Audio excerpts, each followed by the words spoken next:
নমস্কার বন্ধুরা, এই ভিডিওতে তোমাদের মধ্যে বেশ কয়েকটা গুরুত্বপূর্ণ আপডেট নিয়ে আলোচনা করার আছে। সেক্ষেত্রে ভিডিওটা না স্কিপ করে পুরোটা দেখার অনুরোধ থাকলো। আর তোমরা যারা চ্যানেলে প্রথমবার এসেছো তারা কিন্তু অবশ্যই ভিডিওতে লাইক দিয়ে চ্যানেলটা সাবস্ক্রাইব করে রেখো, কারণ তুমি কিন্তু এখানে তোমার প্রিয় দলের সমস্ত রকম খেলার খবর সবার আগে পেয়ে যাবে। তো চলো আর দেরি না করে আজকের ভিডিওর মেইন টপিকগুলো নিয়ে আলোচনা শুরু করা যাক। তো সবার প্রথম আপডেটটাই আজ ইস্টবেঙ্গল বনাম আর্কদাগের মধ্যে যে এএফসি চ্যালেঞ্জ লিগের ম্যাচটা রয়েছে সেই ম্যাচের বিষয় নিয়ে। তো আজ সন্ধ্যে 7টা থেকে কলকাতার বিবেকানন্দ যুবভারতী ক্রীড়াঙ্গনের স্টেডিয়ামে ইস্টবেঙ্গল দল তারা এএফসি চ্যালেঞ্জ লিগের ম্যাচে মুখোমুখি হতে চলেছে তুর্কমেনিস্তানের ক্লাব এফকে আর্কদাগের বিরুদ্ধে। এই মৌসুমে আইএসএলের টপ 6-এর আশা শেষ করে ইস্টবেঙ্গল দলের এখন মূল লক্ষ্য হচ্ছে এশিয়া মঞ্চে ভালো ফলাফল করা। আর সেই কারণেই কোচ অস্কার বুরজনার নেতৃত্বে এশিয়া মঞ্চে সেরা হওয়ার জন্য কিন্তু নিজেদের ঘরের মাঠে আজ জয়ের লক্ষ্যে নামতে চলেছে ইস্টবেঙ্গল দল।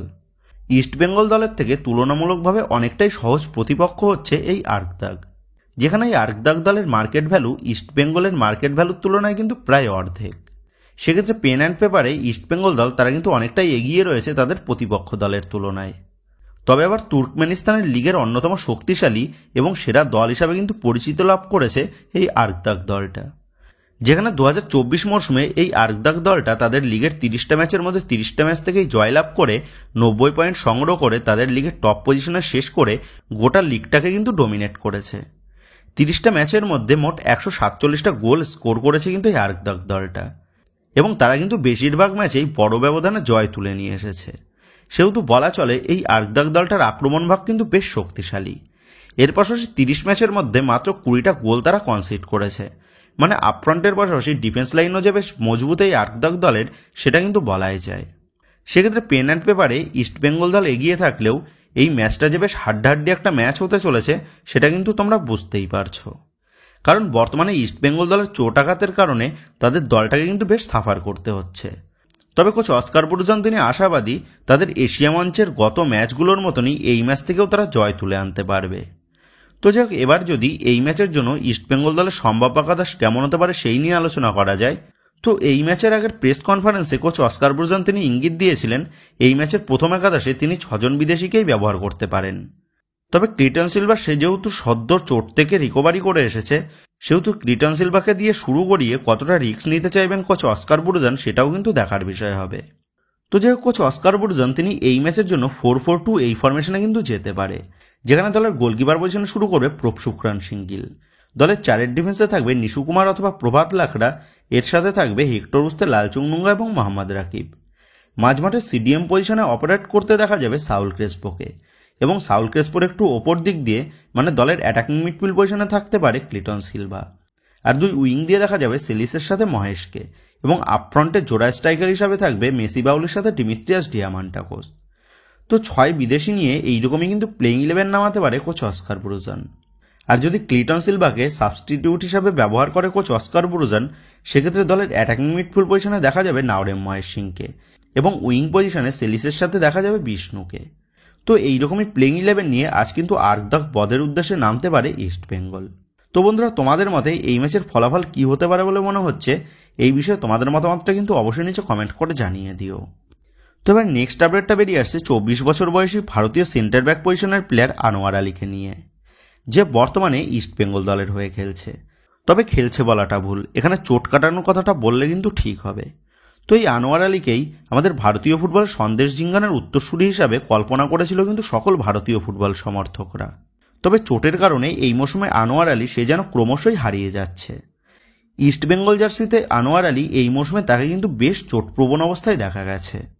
তো ঠিক সেই মতনভাবেই ইস্টবেঙ্গলের আইএসএলের শেষ ম্যাচে চোট পেয়ে মাঠ ছাড়ে আনোয়ার আলী, এবং এই মুহূর্তে যেমনটা জানা যাচ্ছে আনোয়ার আলীর চোটটা এতটাই গুরুতর হওয়ায় যার ফলে কিন্তু আনোয়ার আলী সে আগামী 2 থেকে 3 সপ্তাহের জন্য মাঠের বাইরে ছিটকে গেছে। তো গত মৌসুমেও দুর্দান্ত পারফরমেন্স করেছে এই আনোয়ার আলী, তবে এই মৌসুমে একের পর এক চোট আঘাতের জন্য কিন্তু জর্জরিত হয়ে পড়েছে আনোয়ার আলী। তো আমরা সকলেই আশা করব আনোয়ার আলী সে যেন দ্রুত ম্যাচ ফিট হয়ে মাঠে ফিরতে পারে। তো এবার নেক্সট আপডেটগুলো বেরিয়ে আসছে মোহনবাগানকে নিয়ে। তো তোমরা জানো মোহনবাগান দল তারা ইতিমধ্যেই 23 ম্যাচে 53 পয়েন্ট সংগ্রহ করে পয়েন্টস টেবিলের শীর্ষস্থান দখল করে নিয়েছে, এবং এর পাশাপাশি এই মৌসুমে লিগ শিল্ড উইনারও কিন্তু হয়ে গেছে মোহনবাগান দল। আর পয়েন্টস টেবিলের শীর্ষস্থানে থাকার সুবাদে মোহনবাগান দল তারা কিন্তু কোনো রকম কোয়ার্টার ফাইনাল ম্যাচ না খেলেই তারা সরাসরি খেলতে নামবে সেমিফাইনাল ম্যাচে। তবে এবার কথা হচ্ছে সেমিফাইনাল ম্যাচে মোহনবাগান দল কোন দলের মুখোমুখি হতে চলেছে।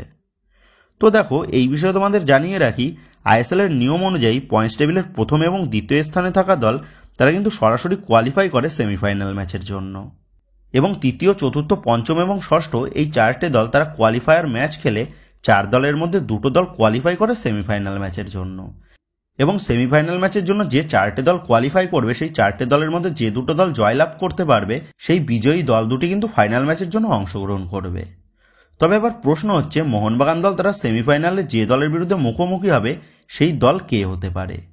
তো বন্ধুরা, আইএসএল এর নিয়ম অনুযায়ী পয়েন্টস টেবিলের চতুর্থ এবং পঞ্চম স্থানে থাকা দল দুটির মধ্যে প্রথম নকআউট ম্যাচ হবে, এবং প্রথম নকআউট ম্যাচে যে দল জয়লাভ করবে সেই দলই কিন্তু মুখোমুখি হবে পয়েন্টস টেবিলের প্রথম স্থানে থাকা দলের বিরুদ্ধে। অপরদিক দিয়ে দ্বিতীয় নকআউট ম্যাচে মুখোমুখি হবে আইএসএল এর পয়েন্টস টেবিলের তৃতীয় স্থানে থাকা এবং ষষ্ঠ স্থানে থাকা দলের মধ্যে, এবং এই ম্যাচে যে দল জয়লাভ করতে পারবে সেই দল কিন্তু মুখোমুখি হবে পয়েন্টস টেবিলের দ্বিতীয় স্থানে থাকা দলের বিরুদ্ধে। তো এই মুহূর্তে আইএসএল এর তৃতীয় থেকে ষষ্ঠ এই 4টে পজিশনে শেষ পর্যন্ত কোন দল শেষ করবে সেই নিয়ে কিন্তু এখনো পর্যন্ত ফাইট চলছে। জামশেদপুর এফসি তারা বর্তমানে পয়েন্টস টেবিলের চতুর্থ স্থানে থাকলেও তাদের কাছে কিন্তু তৃতীয় স্থানে সেটেলমেন্ট করার একটা বড় সুযোগ রয়েছে। এর পাশাপাশি মুম্বাই সিটি এফসি তারা এখন আইএসএল এর পয়েন্টস টেবিলের ষষ্ঠ স্থানে থাকলেও মুম্বাই সিটি এফসির কাছেও কিন্তু বড় সুযোগ আছে শেষ পর্যন্ত আইএসএল এর পঞ্চম স্থানে চূড়ান্ত হওয়ার। সেক্ষেত্রে শেষ পর্যন্ত যদি তাই হয় তাহলে কিন্তু খুব সম্ভবত Bengaluru FC versus Mumbai city FC এই দুটো দল কিন্তু প্রথম নকআউট ম্যাচে মুখোমুখি হবে, এবং প্রথম নকআউট ম্যাচের বিজয়ী দলের বিরুদ্ধে মুখোমুখি হবে মোহনবাগান। কারণ শেষ পর্যন্ত যদি বেঙ্গালুরু এফসি এবং মুম্বাই সিটি এফসি তারা পয়েন্টস টেবিলের চতুর্থ এবং পঞ্চম স্থানে শেষ করে তাহলে কিন্তু এই দুই দলের মধ্যে জয়ী দলের বিরুদ্ধেই প্রথম সেমিফাইনাল ম্যাচ খেলতে নামবে মোহনবাগান। আর আমি পার্সোনালি চাইছি সেটাই যেন হয়, এবং মোহনবাগান দল তারা যেন মুম্বাই সিটি এফসির বিরুদ্ধে মুখোমুখি হয়। কারণ আপুইয়া এবং গ্রেগ স্টুয়ার্টের অপমানের বদলা নেওয়া কিন্তু এখনও বাকি রয়েছে মোহনবাগানের। আর যদি মুম্বাই সিটি এফসির বিরুদ্ধেই শেষ পর্যন্ত সেমিফাইনাল ম্যাচে মোহনবাগান দল মুখোমুখি হয় তাহলে গ্রেগ স্টুয়ার্ট এবং আপুইয়া তারাই কিন্তু মাঠের মধ্যে নিজেদের সেরা পারফরমেন্স দেখিয়ে তারা কিন্তু তাদের অপমানের বদলাটাও নেবে। তো বন্ধুরা, তোমরাও কারা কারা চাইছো সেমিফাইনালের ম্যাচে মোহনবাগান দল তারা মুম্বাই সিটি এফসির বিরুদ্ধে মুখোমুখি হোক? এই বিষয়ে তোমাদের মতামতটা অবশ্যই কিন্তু নিচে কমেন্ট করে জানিয়ে দিও। তো যে একেবারে লাস্ট আপডেটটা বেরিয়ে আসছে এফসি গোয়া দলকে মোহনবাগানের হুমকির বিষয় নিয়ে। এফসি গোয়ার বিরুদ্ধে মোহনবাগানের রেকর্ড কিন্তু বরাবরই খুবই ভালো। এই দুটো দল মোট মুখোমুখি হয়েছে 8 বার, যেখানে 8টা ম্যাচের মধ্যে এফসি গোয়া দল জিতেছে 2 বার, মোহনবাগান দল জিতেছে 5 বার এবং একটা ম্যাচ ড্র হয়েছে। তবে এই মৌসুমের আইএসএল এর ম্যাচে এফসি গোয়া দল তারা নিজেদের ঘরের মাঠে মোহনবাগানকে 2-1 গোলে হারিয়েছে, এবং মোহনবাগানকে হারানোর পর এফসি গোয়ার সমর্থকরা তারা কিন্তু মোহনবাগান দলকে নিয়ে বিভিন্ন রকম বাজে বাজে মন্তব্যও তারা করেছিলেন স্টেডিয়াম থেকে। তবে এবার কিন্তু আগামী 8 তারিখের ম্যাচের আগেই এফসি গোয়াকে হুঙ্কার দিয়ে দিল মোহনবাগান। মোহনবাগানের সোশ্যাল মিডিয়ার পেজ থেকে এই ম্যাচের টিকিটের বিষয়ে একটা আপডেট কিন্তু পোস্ট করেছে, এবং সেই ফটোর ক্যাপশনে লেখা আছে it is revenge day Mariners, মানে এটা কিন্তু বদলা নেওয়ার দিন মেরিনার্সরা। সেক্ষেত্রে মোহনবাগান দল যে তাদের গত হারের বদলা নিতে চাইছে আগামী 8 তারিখ নিজেদের ঘরের মাঠে সেটা কিন্তু তারা স্পষ্টভাবেই জানিয়ে দিয়েছে।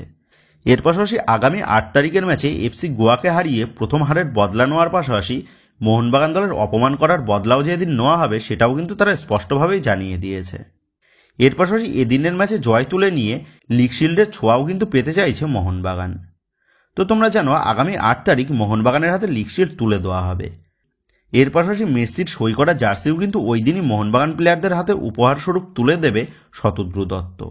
সেক্ষেত্রে এদিন এফসি গোয়াকে মোহনবাগান দল হারাতে পারলেই ম্যাচ শেষে আনন্দ যে 3 গুণ হয়ে যাবে সেটা বলাই যায়। তো বন্ধুরা, তোমাদের কি মনে হয় মোহনবাগান তারা কি পারবে আগামী 8 তারিখ এফসি গোয়াকে হারিয়ে গত ম্যাচে মোহনবাগান দলের হারের বদলা নেওয়ার পাশাপাশি জয় ছিনিয়ে নিয়ে এসে ম্যাচ শেষে লিগ শিল্ডের ছোঁয়া পেতে? এই বিষয়ে তোমাদের মতামতটা কিন্তু অবশ্যই নিচে কমেন্ট করে জানিয়ে দিও। তো বন্ধুরা, এই ভিডিওতেই গুরুত্বপূর্ণ আপডেট করা নিয়েই তোমাদের মধ্যে আলোচনা করার ছিল। তো আশা করি ভিডিওটা তোমাদের ভালো লেগেছে। তো যদি ভিডিওটা ভালো লেগে থাকে তাহলে ভিডিওতে লাইক দিয়ে চ্যানেল সাবস্ক্রাইব করে পাশে থাকা বেল আইকনটা অবশ্যই প্রেস করে দিও। আর তোমরা যারা এখনও পর্যন্ত আমাদের সোশ্যাল মিডিয়া পেজের সাথে যুক্ত হওনি তারা কিন্তু অবশ্যই নিচে ডেসক্রিপশন বক্সের লিঙ্ক থেকে আমাদের সোশ্যাল মিডিয়া পেজের সাথেও যুক্ত হয়ে যেও, কারণ এখন কিন্তু সমস্ত লেটেস্ট আপডেটগুলো সবার আগে আমাদের সোশ্যাল মিডিয়া পেজেই পোস্ট করা হয়।